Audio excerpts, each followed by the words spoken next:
ये आकाशवाणी है।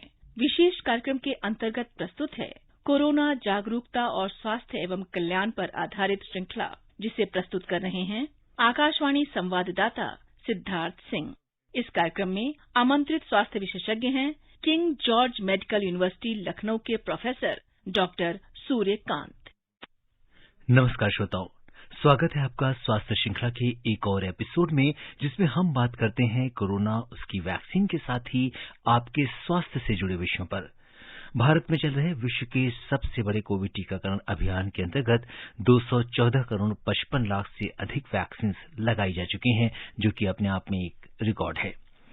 श्रोताओं, आपके स्वास्थ्य से संबंधित सवालों के जवाब देने के लिए हमारे साथ इस एपिसोड में जुड़ गए हैं king George medical university Lucknow में डिपार्टमेंट ऑफ रेस्पिरेटरी मेडिसिन के प्रमुख professor doctor Suryakant. Doctor Suryakant का मेडिकल एकेडमिक्स और पेशेंट ट्रीटमेंट में लंबा अनुभव रहा है। डॉक्टर सूर्यकांत, नमस्कार। कार्यक्रम में आपका बहुत बहुत स्वागत है। हेलो जी डॉक्टर सूर्यकांत, नमस्कार, बहुत बहुत स्वागत है आपका। हाँ जी, नमस्कार। बस मैं चाहूंगा कि थोड़ी सी आवाज मेरी बढ़ सकती है क्या? जी बिल्कुल जी। अब आपको क्लियर सुनाई दे रहा है सर? हाँ, थोड़ा बेटर हुआ। जी।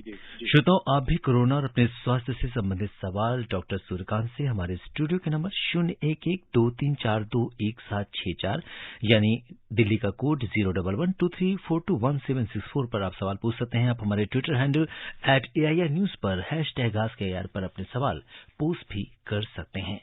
और डॉक्टर सूर्यकांत, अपनी चर्चा की शुरुआत करना चाहेंगे कि इस समय देश में आजादी का अमृत महोत्सव मनाया जा रहा है और इसके अंतर्गत 15 जुलाई से 75 दिनों की 75 डेज की कैंपेन चल रही थी, जिसमें प्रिकॉशनरी डोज जो है वो सरकारी केंद्रों पर मुफ्त में लगाई जा रही है और इसकी जो मियाद है वो 30 सितंबर तक ये कार्यक्रम चलेगा, जिसमें ये एज ए कैंपेन जो है इसको किया जा रहा है। और अब जब ये अपने अंतिम दिनों की तरफ बढ़ रही है, तो आप क्या कहेंगे हमारे युवाओं से और उन लोगों से जिनकी प्रिकॉशनरी डोज ड्यू है लेकिन उन्होंने अभी तक लगवाई नहीं है? देखिए, पहले तो मैं श्रोताओं को ये बता दूं कि दुनिया में केवल भारत एक ऐसा देश है कि जिसने 16 जनवरी 2021 से, आपको आवाज आ रही है मेरी? जी बिल्कुल जी। हाँ, 16 जनवरी 2021 से अपना कोविड के खिलाफ टीकाकरण प्रारंभ किया। माननीय प्रधानमंत्री श्री नरेंद्र मोदी जी ने उसका उस दिन लॉन्चिंग की और तब से लेकर अब तक कोविड में, चाहे वो प्रथम चरण हो, द्वितीय चरण हो, चाहे अब ये प्रिकॉशनरी डोज हो, ये पूरी तरह से निःशुल्क कार्यक्रम किया है और दुनिया का fastest and largest COVID vaccination programme India ने चलाया है जी। तो सबसे पहले तो हमारे भारतवासी जिन्होंने इस टीकाकरण में बढ़ चढ़कर हिस्सा लिया, और मैं आपको बता दूं कि मुझे भी सौभाग्य प्राप्त है, जिस दिन लॉन्चिंग हुई थी इस टीकाकरण की 16 जनवरी 2021 को, तो मैंने अपने किंग जॉर्ज मेडिकल यूनिवर्सिटी में पहले दिन और पहला टीका लगवाया था और इसीलिए उसके बाद मैंने एडवोकेसी भी की। इसलिए नेशनल हेल्थ मिशन ने मुझे ब्रांड एम्बेसडर भी नियुक्त किया कोविड वैक्सीनेशन प्रोग्राम का, और पूरी तरह से हम लोगों ने समाज में जाकर सक्रिय भागीदारी निभाई और इसी का फल है कि आज 200 करोड़ से ऊपर डोजेज लग चुकी हैं। और ये जो स्पेशल प्रोग्राम है, मैं अपील करूंगा कि ये बहुत जरूरी है। कहते हैं ना, बिल्कुल जब लास्ट में कोई चीज रह जाती है, उसका समापन अगर अच्छा न हो तो उद्घाटन का मजा खत्म हो जाता है। तो उद्घाटन का मजा बिल्कुल अंत तक बना रहे, समापन तक बना रहे। तो आज 13 सितंबर है, अभी भी 17 दिन है, 30 सितंबर तक ये स्पेशल प्रोग्राम चल रहा है प्रिकॉशनरी डोज का, और वो भी फ्री ऑफ कॉस्ट। तो इसलिए मेरा आपके श्रोताओं से सभी निवेदन है, अपील है, डॉक्टर सूर्यकांत के होने के नाते भी और आपके ऑल इंडिया रेडियो के से जुड़ाव के कारण भी और कोविड वैक्सीनेशन के ब्रांड एम्बेसडर होने के नाते भी, कि आप सभी लोग जिन्होंने अभी तक इस डोज का फायदा नहीं उठाया है वो कृपया अवश्य लगा लें। इसमें मैं कहूंगा कि एक एक्स्ट्रा सुरक्षा की गारंटी है और जो इस समय बहुत जरूरी है, क्योंकि अभी भी छोटे मोटे केसेस कोविड के आ रहे हैं, पूरी तरह से कोरोना फ्री स्टेट हमारा नहीं हुआ है, तो इसलिए अभी भी ये प्रिकॉशनरी डोज बहुत जरूरी है। जी। और डॉक्टर सूर्यकांत, अगर हम अपनी चर्चा को आगे बढ़ाते हैं, और आपका जो पल्मोनरी मेडिसिन है उसमें एक बहुत लंबा अनुभव रहा है और आप देश के जाने माने जो फेफड़ों के विशेषज्ञ हैं, तो हम कहते हैं कि इसके पहले बहुत ज्यादा दिल की बात होती थी, हार्ट की बात होती थी, लेकिन कोविड के बाद से अब लंग्स जो है वो बड़े इम्पोर्टेंट और एक वाइटल ऑर्गन हो गया है और हर आदमी अपने की जो टीआरपी है वो बहुत ज्यादा बढ़ गई है। आप यूं कह लीजिए, शर्मा रहे मैं कह देता हूँ। तो देखिए, इसलिए कि 2.5 साल में कोविड ने अटैक किया है तो वो फेफड़े पर अटैक किया है जी। जो हमारी प्रॉब्लम, गंभीर समस्या बनी वो तभी बनी जब फेफड़े में निमोनिया हुआ या फिर ARDS हुआ, इस तरह की समस्या आई, ऑक्सीजन की कमी आई। तो इसलिए लोगों ने महत्व समझा फेफड़े का भी और लोगों ने महत्व समझा पल्मोनोलॉजिस्ट का भी।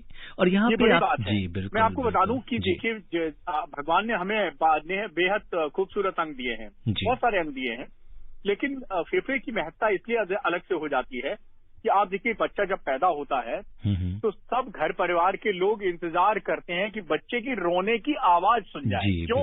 क्योंकि बच्चा पहली सांस लेता है तब बच्चा रोता है और बच्चा तो रोता है लेकिन डॉक्टर खुश होता है, डॉक्टर हंसता है, नर्स हंसती है, जितने हेल्थ केयर वर्कर हैं डिलीवरी रूम में वो सब हंसते हैं और घर वाले भी हंसते और मुस्कुराते हैं। तो ये है जीवन की पहली सांस की इम्पोर्टेंस। हमारा जीवन की शुरुआत होती है पहली सांस से, हमारे जीवन का अंत होता है अंतिम सांस से, और इन्हीं सांसों के बीच में हमारा जीवन चलता है। इसलिए हमारे जीवन में फेफड़े का बहुत महत्व है। और हम हम सांस लेते कहाँ से हैं? इसी वातावरण से लेते हैं। इसलिए वातावरण को शुद्ध रखना भी हमारी जिम्मेदारी है, क्योंकि हम शुद्ध वायु लेंगे तो हमारा फेफड़ा शुद्ध रहेगा, और हमारा फेफड़ा शुद्ध रहेगा तो ऑक्सीजन पूरे शरीर को देगा, और ऑक्सीजन पूरे शरीर को देगा तो हमें एनर्जी मिलेगी। आपको मैं बता दूं कि दिन भर में हमको 350 लीटर ऑक्सीजन चाहिए होती है सामान्य रूप से जिंदा रहने के लिए, और उसके साथ साथ हमारी जितनी एक्टिविटीज होती हैं उनको पूरा करने के लिए। अगर आप स्पोर्ट्समैन हैं या और कोई एक्टिव वर्कर है तो आपको और भी थोड़ा सा ऑक्सीजन रिक्वायरमेंट की जरूरत पड़ती है। जी बिल्कुल। तो इस ऑक्सीजन की महत्व को समझिए, फेफड़े के महत्व को समझिए। और हाँ, एक शर्त है, अगर आप सांस लेंगे, क्योंकि सांस हम इसी फेफड़े में लेते हैं जी, अगर सांस आप अशुद्ध लेंगे तो हमें वायु प्रदूषण से अपनी सांसों को बचाना है, फेफड़े को बचाना है। जी बिल्कुल। अब कई लोग जो हैं वो बीड़ी सिगरेट पीते हैं, तो आप मुझे मार अपने जो फेफड़े हैं वो उनको काला कर देते हैं। भगवान ने गुलाबी रंग के खूबसूरत फेफड़े दिए हैं, और जो लोग सिगरेट पीते हैं, मैं आपको बता दूं, एक डेटा है कि इस देश में 12 करोड़ लोग ऐसे हैं जो धूम्रपान करते हैं, या तो बीड़ी या सिगरेट या चिलम या हुक्का। बहुत सारी प्रैक्टिसेस हैं हमारे देश में, और ये सब अपना स्वस्थ गुलाबी रंग के फेफड़े को काले फेफड़े में, गंदे फेफड़े में, अशुद्ध फेफड़े में कन्वर्ट कर देते हैं और जन्म देते हैं बहुत सारी बीमारियों का। 40 तरह के, आप सोचिए, तंबाकू, बीड़ी, सिगरेट पीकर सेवन करने से 40 तरह के कैंसर और 25 तरह की अन्य बीमारियां, पूरा का पूरा 65 का पैकेज। जी, तो कृपया ऐसा मत करें। शुद्ध वातावरण को शुद्ध बनाए रखें। हर वो काम करिए जिससे वातावरण का शुद्ध होता हो, हर वो काम रोकिए जिससे वातावरण अशुद्ध होता हो। और हाँ, धूम्रपान तो बिल्कुल मत करिए। तंबाकू का सेवन या किसी भी नशे का सेवन, स्वस्थ रहने के लिए कोई भी नशा आप सेवन करेंगे तो आप स्वस्थ नहीं रह पाएंगे, तो इसलिए ऐसा मत करिए। जी, और डॉक्टर सूर्यकांत, आपकी इन्हीं सब बातों से, जिस तरीके से आप समझाते हैं, पूरे देश के हमारे जो लिसनर्स हैं वो आपसे बहुत प्रभावित होते हैं और उसको फॉलो भी करते हैं। और अभी हमारे स्टूडियोज में तमाम कॉल्स आ रही हैं। मैं चाहता हूं कि एक लिसनर की कॉल ले लेते हैं, इसके बाद अपनी चर्चा को आगे बढ़ाते हैं। अशोक सिंह पश्चिम बंगाल से कॉल कर रहे हैं, तो बहुत हमारे दूर से ये श्रोता जुड़े हुए हैं। अशोक जी नमस्कार, बहुत बहुत स्वागत है। जी अशोक जी बताएं। हेलो। हाँ जी अशोक जी, हम आपको सुन पा रहे हैं। मैं सबसे पहले डॉक्टर सूर्यकांत जी से और सिद्धार्थ जी से मैं पहले अंतरात्मा से मैं नमस्कार जनाना चाहता हूँ। मेरे बहुत बहुत नमस्कार जी। जी बहुत बहुत धन्यवाद जी, नमस्कार, बहुत बहुत नमस्कार। हाँ सर जी, ऐसा है कि मेरे 57 एज है, मैंने तीनों डोज लगा चुके हैं। जी। तो सर मैं ये पूछना चाह रहा हूँ सर कि मेरे जोड़ों में बहुत दर्द होते हैं, मतलब जैसे पूरी शरीर में जोड़ जो जहाँ जहाँ भी है, तो उनमें से बहुत पीड़ा महसूस होता है। और दूसरी बात है सर, कभी कभी ऐसा होता है जैसे मैं चलते फिरते रास्ते में चलता हूँ तो 1 सेकंड के लिए ऐसी मेरे चक्कर सा आता है कि मैं उससे बहुत परेशान हूँ। मैं कृपया ये दोनों सवाल की मुझे जवाब दीजिए। और दूसरी बात है, मैं बहुत गरीब आदमी हूँ। जी अशोक जी, मैं बस खाली आपसे ये पूछूंगा कि आप धूम्रपान तो नहीं करते हैं, कोई नशा तो नहीं करते हैं, तंबाकू तो नहीं खाते हैं, या आपको कोई बीपी और शुगर की शिकायत तो नहीं है? सर जी, मैंने आज तक ना शुगर है, ना मेरे को ये मधुमेह है, ना कोई ये मेरे को कुछ जानकारी नहीं। मैंने कभी कोई ये टेस्ट करवाया नहीं। अच्छा, नशा भी नहीं किया है कोई? नशा करते थे पहले बहुत सारे, लेकिन वो नशा छोड़ दिया मैंने। और छोड़ दिया, बहुत अच्छा। थोड़ा बहुत मैं नशा करता हूँ, वो भी तम्बाकू मतलब कभी कभार खा लेता हूँ। हाँ, बस यही नशा है मेरा। तो देखिए, आपके सिर्फ हर जोड़ में प्रॉब्लम है या सिर्फ घुटने के जोड़ में प्रॉब्लम है? सर जी, जैसे पाँव के जो पैरों का जो जोर है ना, वहाँ से शुरू होता है। उंगलियों का जो जोर है वहाँ तक ऐसी दर्द होता है, कभी कभी बहुत बेचैन कर देता है मुझे। ठीक। अशोक जी ऐसा है, एक तो आप अपना शुगर और ब्लड प्रेशर चेक करा लें एक बार, और उसके साथ साथ कैल्शियम और विटामिन डी की भी जांच करा लें।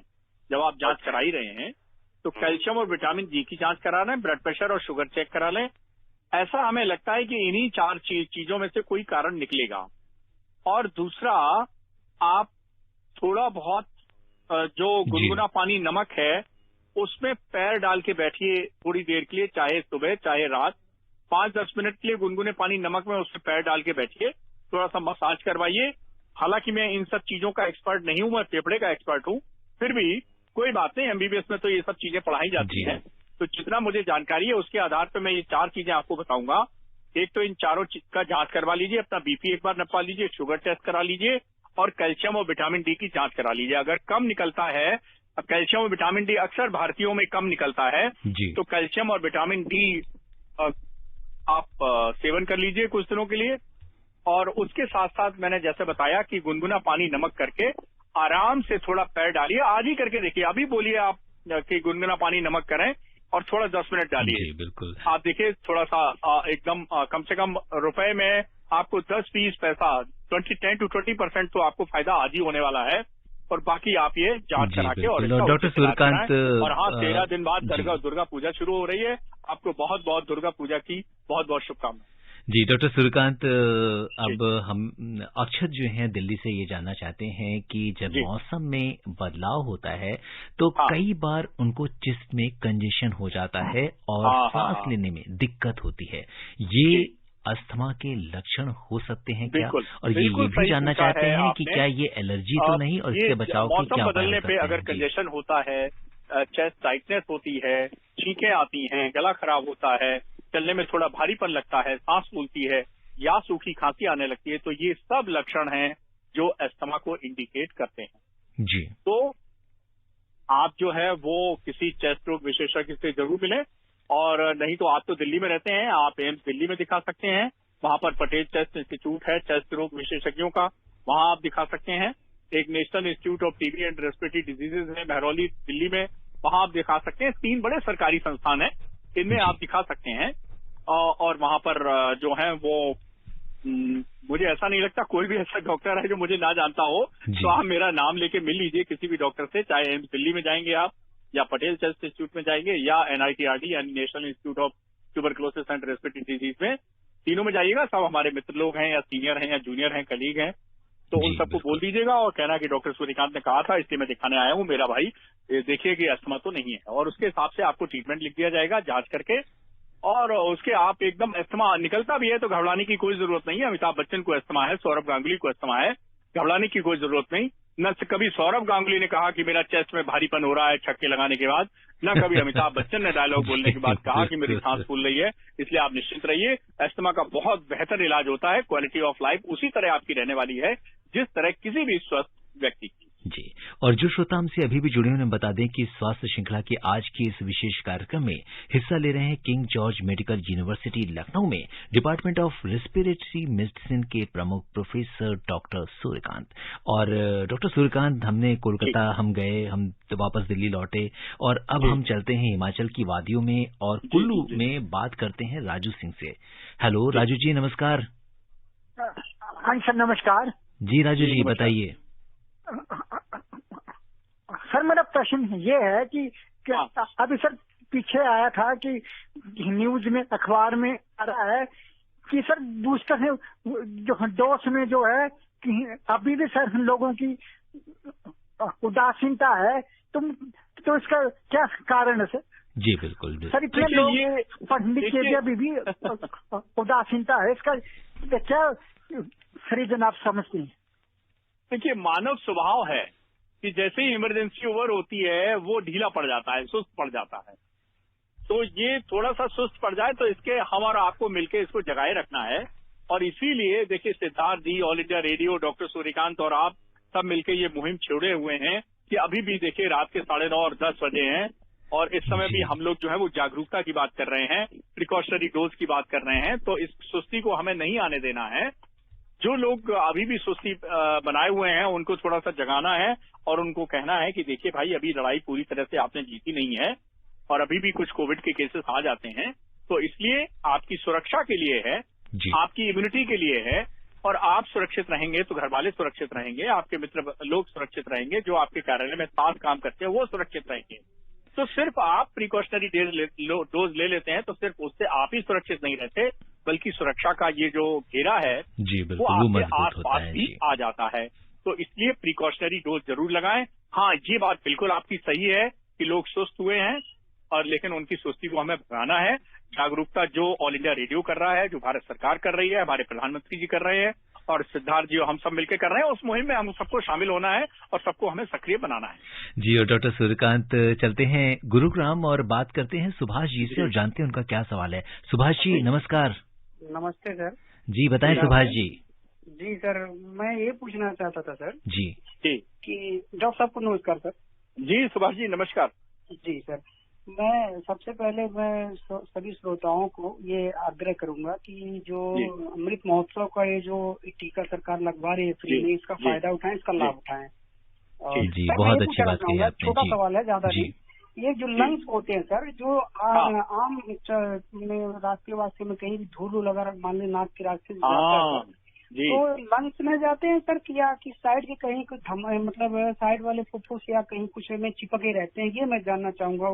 धूल वगैरह फेफड़े में चले जाते हैं या कहीं आसपास? जी देखिए, बहुत अच्छा सवाल है डॉक्टर सूर्यकांत। आपका बहुत अच्छा सवाल है। देखिए, ऐसा है कि फेफड़े जो हैं वो उनको भगवान ने इस तरह से बनाया है कि वो शुद्ध वायु वातावरण से लें, उसमें से ऑक्सीजन को फिल्टर करें और पूरे शरीर में सप्लाई करें, और उसके बाद जो अशुद्ध वायु होती है जिसको हम कार्बन डाइऑक्साइड बोलते हैं, उस कार्बन डाइऑक्साइड को फिल्टर करें शरीर से और उसको बाहर दें। अब देखिए, प्रकृति ने कितना अच्छा नियम बनाया है कि ऑक्सीजन मिलती है हमें पेड़ पौधों से, और ये ऑक्सीजन जब हम लेते हैं तो कार्बन डाइऑक्साइड छोड़ते हैं, और ये कार्बन डाइऑक्साइड काम आती है पेड़ों के उनके भोजन बनाने में, जिसको हम फोटोसिंथेसिस कहते हैं। और इस फोटोसिंथेसिस के माध्यम से सूर्य के प्रकाश की रोशनी में वो अपना भोजन बनाते हैं क्लोरोफिल के माध्यम से। तो कितना प्रकृति का संतुलन है कि पेड़ पौधे और हम, ये दोनों ही एक दूसरे के पूरक हैं, एक दूसरे के सहायक हैं। लेकिन हमने क्या किया? हमने ये किया कि हमने पेड़ काटने शुरू कर दिए, हम वृक्षारोपण नहीं करते। तो इसीलिए हमने, यानी डॉक्टर सूर्यकांत ने पिछले कई सालों से एक मुहिम चलाई हुई है कि अगर मान लीजिए छोटा सा छोटा फंक्शन आपके यहाँ है, मान लीजिए बच्चा आपका 10 साल हो गया है, उसका बर्थडे आप मना रहे हैं, तो बर्थडे 10 साल का जो बर्थडे मना रहे हैं वो 10 मोमबत्तियां आप बाद में जलाइएगा, केक बाद में काटिएगा, उस बच्चे से 10 पौधों का पौधारोपण करवा दीजिए। अगर आपकी शादी के 25 साल हुए, मैरिज एनिवर्सरी की आप पार्टी दे रहे हैं, जरूर करिए, हमें बुलाइए, सिद्धार्थ जी को बुलाइए, जरूर आएंगे। और लेकिन आप 25 पौधे जो है वो अपने वो जरूर कहीं पति पत्नी मिलकर लगा दीजिए।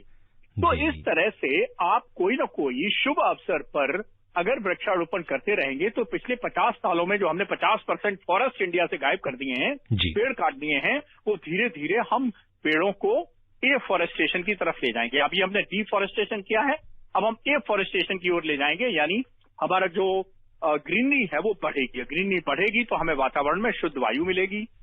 और दूसरा, कोई भी ऐसा काम जिसके कारण वातावरण प्रदूषण होता है वो हम ना करें।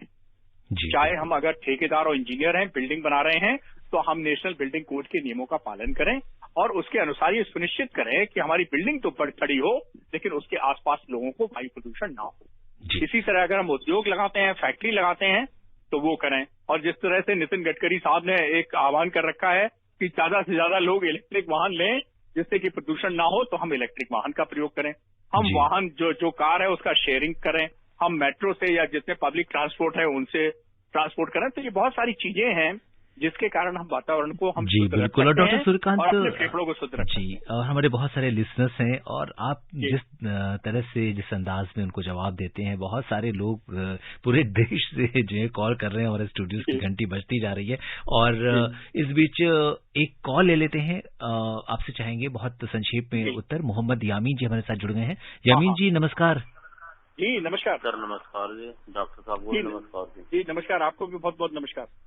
सर मेरे 2 प्रश्न है। मैं यामीन भाई रेडियो वाला बोल रहा हूँ सिरोड़ी से। हाँ अमीन भाई। सर एक तो मैं ये जानना चाह रहा ही नाम लगा लिया है। डायबिटीज वाले जो टेबलेट खाते हैं, परमानेंट खाते रहते हैं, तो वो कितने दिन तक आराम करती है? किसकी टेबलेट खाते रहते हैं? और एक ये जानना चाह रहा था मैं, जैसे नहीं किसकी टेबलेट खाते रहते हैं वालों को ही। जी सर एक सवाल हो रहा है मेरा। जी आप यामीन जी, अगर आप लंग्स से रिलेटेड सवाल पूछेंगे, क्योंकि हमारे जो डॉक्टर साहब हैं उनकी स्पेशलिटी है वो लंग्स से रिलेटेड कोई सवाल, फेफड़ों से संबंधित सवाल पूछना चाहते हैं तो ज्यादा अच्छा होगा। जी सर। जी बताएं। जी जल्दी से सवाल पूछिए। बोलिए। जैसे कि एक ही टेबलेट को ये डायबिटीज वाले खाते रहते हैं। अच्छा डायबिटीज वाले। जी क्या वो कितने दिन तक आराम करती है? एक तो ये जानना चाह रहा था। देखिए डायबिटीज की जो बीमारी है ये लाइफ लॉन्ग बीमारी है। हाँ, इसमें करीब आधा रोल जो है वो आपकी लाइफ स्टाइल का है, आधा रोल टैबलेट का है। और शुरू में अगर आपको डायबिटीज हुई है और अगर अपना वजन नियंत्रित कर लेते हैं, अपना भोजन में नियंत्रण कर लेते हैं और अपनी जीवन शैली बदल लेते हैं, तो आप डायबिटीज रिवर्सल भी कर सकते हैं। दवा आपकी बिल्कुल बंद हो सकती है। मैं आपको कई उदाहरण दूंगा। मेरे मित्र थे, उनको अस्थमा भी था, डायबिटीज भी थी, और उन्होंने कहा कि डॉक्टर साहब मैं ये डायबिटीज की दवाएं छोड़ना चाहता हूँ, 3 दवाएं। तो मैंने कहा ठीक है, आप करीब 20 किलो वजन कम कर लीजिए। और उन्होंने 6 महीने में 18 किलो वजन कम कर लिया और उनकी दवाएं छूट गईं। तो आपकी टैबलेट छूट सकती हैं। आप जो है केवल डाइट और लाइफ स्टाइल और एक्सरसाइज पे आ सकते हैं, लेकिन इसके लिए आपको एक डायबिटीज स्पेशलिस्ट से, अपने डॉक्टर से सलाह में आपको ये वजन कम करना, अपना खान पान निर्धारित करना और अपनी लाइफ स्टाइल को एक्टिव बनाना, योगा प्राणायाम करना, ये सब करना पड़ेगा। तो आपकी टैबलेट बंद हो सकती है, छूट सकती है। जी, और अब आपसे जानना चाहेंगे किस तरह से डॉक्टर सूर्यकांत, क्योंकि अब बात हो रही है लंग्स की, फेफड़ों को हम कैसे स्वस्थ रख सकते हैं। तो कई बार बहुत सारी हम घर में एक्सरसाइजेस करते हैं, बहुत से लोग प्राणायाम करते हैं, इसके लिए अनुलोम विलोम या दूसरी चीजें करते हैं। तो क्या मतलब एक फेफड़ों को हम स्वस्थ रखने के लिए अपनी जीवन शैली में क्या बदलाव कर सकते हैं? सिद्धार्थ जी देखिए, फेफड़ों में 2 तरह की बीमारियां होती है। एक संक्रमण की बीमारियां होती हैं और दूसरी जो नॉन संक्रमण यानी नॉन इन्फेक्शियस बीमारियां होती हैं। जी। अब हम घर के अंदर जो वातावरण है, क्योंकि ज्यादातर हम घर के अंदर ही रहते हैं, 14-15 घंटे तो हम घर के अंदर रहते हैं, तो घर के अंदर का वातावरण ऐसा होना चाहिए कि ना तो ज्यादा घर गंदा हो, यानी न धूल हो, न धुआं हो, न नमी हो, न जाले हो, और न ज्यादा बहुत घर मॉडर्न हो। बहुत ज्यादा पर्दे अगर घर में होंगे, कालीन बहुत घर में होंगी, बहुत मॉडर्न कुत्ते और पेट एनिमल्स होंगे, टेडी बियर होंगे, तो भी घर में एलर्जी और अस्थमा का बढ़ावा देने वाली जो चीजें हैं या जो प्रदूषण है वो घर के अंदर ज्यादा होगा। जी। दूसरी बात, जो अस्थमा के रोगी हैं उनको मैं सावधान कर दूं कि अभी दशहरा आएगा, दिवाली आएगा, घर की सफाई होगी, पुताई होगी, रंगाई होगी, पेंट होगा, और इन सब से सांस की तकलीफ बढ़ जाती है, एलर्जी बढ़ जाती है। तो ऐसे रोगी जिनके घर में अस्थमा के रोगी रहते हैं, वो कृपया ये सुनिश्चित करें कि जिस दिन घर में सफाई हो रही हो, जिस दिन पेंट हो रहा हो, पेंट की खुशबू जब तक ना चली जाए कमरे के अंदर, उस कमरे में कृपया ना सोएं या ना रहें। तो ये थोड़ा सा ध्यान रखें, क्योंकि ये मौसम, त्योहारों का मौसम आने वाला है, तो इसको थोड़ा ध्यान रखें। और दूसरा, फेफड़े के स्वस्थ रहने के लिए आपने कहा, तो प्राणायाम जो है वो फेफड़ों को मजबूत बनाता है, वो करते रहिए। थोड़ा बहुत एक्सरसाइज जो है, योगा है, वो करते रहिए। और हाँ, अगर कहीं धूल धुआं गर्दा वाले वातावरण में जा रहे हैं तो मास्क जरूर लगाइए। ये मास्क कोरोना से भी बचाएगा, ये मास्क टीबी से भी बचाएगा, ये मास्क निमोनिया से भी बचाएगा, ये मास्क वायु प्रदूषण से होने वाले दुष्प्रभावों से भी बचाएगा, और ये मास्क पैसिव स्मोकिंग यानी परोक्ष धूम्रपान से भी आपकी सुरक्षा करेगा। जी। और हमारे एक श्रोता ये जानना चाह रहे हैं कि जैसे कि हमने एलर्जी की बात की है, आयुष हमें दिल्ली से ये लिख रहे हैं कि इन्होंने जो बर्ड्स हैं वो घर में रखी हुई हैं, तो क्या इससे इसके दानों से या बर्ड्स से भी एलर्जी हो सकती है घर के दूसरे मेंबर्स को? मुंबई में कबूतर बहुत होते हैं, कई लोग जो हैं वो बहुत सारे पक्षी पालते हैं, तोता पालता है, कोई कुछ पालता है, और ये बर्ड्स की जो होती हैं इनसे बहुत ज्यादा एलर्जी होती है। और एक खास तौर की बीमारी जिसको हम हाइपर सेंसिटिविटी निमोनाइटिस कहते हैं, वो भी इन बर्ड से हो जाती है। तो इसलिए ध्यान रखना है कि देखिए, पशु और पक्षी प्रेमी होना बहुत अच्छी बात है, लेकिन उनके लिए पशुओं के लिए बाड़ा अलग बनाया जाता है, पक्षी अपना घोंसला खुद बनाते हैं, कृपया उनको घर का हिस्सा ना बनाएं। तो इसलिए ये ध्यान रखें। और अगर कोई भी ऐसा व्यक्ति है जो पशु पालन करता है, मुर्गी पालन करता है, कबूतर है, या कोई भी ऐसी चीजों का पालन कर रहा है या उसके व्यवसाय में इन्वॉल्व है, तो साल में एक बार वो अपने फेफड़े की कार्यक्षमता की जांच जरूर कराता रहे। और हाँ, कार्यस्थल पर मास्क लगा के रखे, जिससे कि जो पक्षियों के जो पंख होते हैं, जब वो पंख फड़फड़ाते हैं तो उसमें छोटे छोटे पार्टिकल्स रिलीज होते हैं और वो हमारी सांस के साथ फेफड़े में चले जाते हैं, और फिर वो हमें हाइपर सेंसिटिविटी निमोनाइटिस जैसी या बर्ड फैंसियस डिजीज, बहुत सारी ऐसी बीमारियां हैं जिनको पैदा करते हैं, उनको रोका जा सकता है। और इस बीच महेश शर्मा जी बड़ौद से हमारे रेगुलर कॉलर जुड़ गए हैं। महेश जी नमस्कार। मैं डॉक्टर साहब को भी नमस्कार बोलता हूँ। जी महेश शर्मा जी, बहुत बहुत प्रणाम, बहुत बहुत नमस्कार जी। बताएं महेश जी। जानना चाह रहा हूँ जी, आज जो लोग तंबाकू खाते हैं और शराब पीते हैं जी, उनका निवारण कैसे होगा, और हमें अपने फेफड़ों को सुरक्षित रखने के लिए क्या क्या सावधानियां? और महेश शर्मा जी की बात मानते रहे तो तंबाकू से निजात मिल जाएगी। जी बिल्कुल, महेश शर्मा जी हमेशा ये डॉक्टर साहब ये सवाल उठाते हैं और आपसे ये जानना चाहेंगे। जी बिल्कुल, एक तो एक्टिव स्मोकिंग होगी, अगर हम एक्टिव और पैसिव स्मोकिंग की अगर हम बात करें तो इसकी क्या? देखिए, जब कोई धूम्रपान करता है यानी एक्टिव स्मोकिंग करता है तो उसका 30% धुआं जो है उसके फेफड़े में जाता है, लेकिन जो 70% धुआं है वो अड़ोसी पड़ोसी आसपास में जो लोग हैं उनके फेफड़ों में चला जाता है। तो और passive smoking is equally harmful to active smoking. तो जो परोक्ष धूम्रपान या पैसिव स्मोकिंग है वो उतनी ही नुकसानदायक है जितना कि एक्टिव स्मोकिंग है। तो इसलिए लोग सोचे मैंने तो सिगरेट नहीं पी, लेकिन अगर सिगरेट पीने वाले के बगल में खड़े रहे या वो ऑफिस में उसके साथ कुर्सी पे बैठे रहे, चाय पीते रहे, तो या घर में मान लीजिए ससुर जी पी रहे हैं, तो बहू हो चाहे बच्चे हो चाहे कोई और हो, उन सबको नुकसान करता है। तो इसलिए सिगरेट पीने वालों से मेरा ये निवेदन है कि पहले तो वो पिए ना, और पिए तो कम से कम घर के अंदर ना पिए या दोस्तों यारों के साथ ना पिए, क्योंकि ये सब अपने अपने लोग हैं, आपके आत्मीय लोग हैं, इनके फेफड़ों को भी नुकसान पहुंचेगा। जी। और डॉक्टर सूर्यकांत, जो आपने इसमें रेशियो बताया कि 30 और 70 का, तो ये तो एक आई ओपनर है और मुझे लगता है कि बहुत सारे लोगों को शायद ये बात नहीं पता होगी, और आज का ये शो सुनने के बाद निश्चित तौर पर लोग उनसे दूरी बना लेंगे जो लोग स्मोकिंग करते हैं। जी। और अब समय इजाजत नहीं दे रहा है कि हम इस चर्चा को आगे बढ़ाएं। चलते चलते डॉक्टर सूर्यकांत, आपका एक बहुत संक्षिप्त संदेश हमारे श्रोताओं के लिए चाहिए। देखिए, फेफड़ा जो ईश्वर ने दिया है वो जिंदा रहने के लिए है और स्वस्थ रहने के लिए है, तो इस फेफड़े को अशुद्ध मत होने दें। तो इसलिए वायु प्रदूषण से बचें और वायु प्रदूषण को ना होने दें। और दूसरी बात कि फेफड़ों का जो स्वास्थ्य बनता है वो मिलता है ताजी हवा से, वो मिलता है प्राणायाम से, योग से, एक्सरसाइज से। तो इन सबको करते रहें, और हाँ, धूम्रपान या कोई नशा ना करें, और अपने को फेफड़े को स्वस्थ रखें, अपने को भी स्वस्थ रखें, और इसकी शिक्षा जो है वो दूसरों को भी समझाते रहे। जी बिल्कुल। और डॉक्टर सूर्यकांत, आप स्वास्थ्य श्रृंखला के इस विशेष कार्यक्रम से जुड़े, आपने हमसे चर्चा की, श्रोताओं के प्रश्नों का उत्तर दिया, आपका बहुत बहुत धन्यवाद और आभार। जी सिद्धार्थ जी, बहुत बहुत धन्यवाद। आपके श्रोताओं को नमस्कार। श्रोताओं, आपसे भी ये कहेंगे कि डॉक्टर सूर्यकांत ने आपको आपके स्वास्थ्य को लेकर जो भी सावधानियां बताई हैं, आप उनका पालन कीजिए, आप स्वस्थ और खुशहाल रहें। इसी की कामना के साथ मुझे भी दीजिए अनुमति। नमस्कार, शुभ रात्रि। अभी आप सुन रहे थे कोरोना जागरूकता और स्वास्थ्य एवं कल्याण पर आधारित श्रृंखला, जिसे प्रस्तुत कर रहे थे आकाशवाणी संवाददाता सिद्धार्थ सिंह। इस कार्यक्रम में आमंत्रित स्वास्थ्य विशेषज्ञ थे king George medical university Lucknow के प्रोफेसर डॉक्टर सूर्यकांत।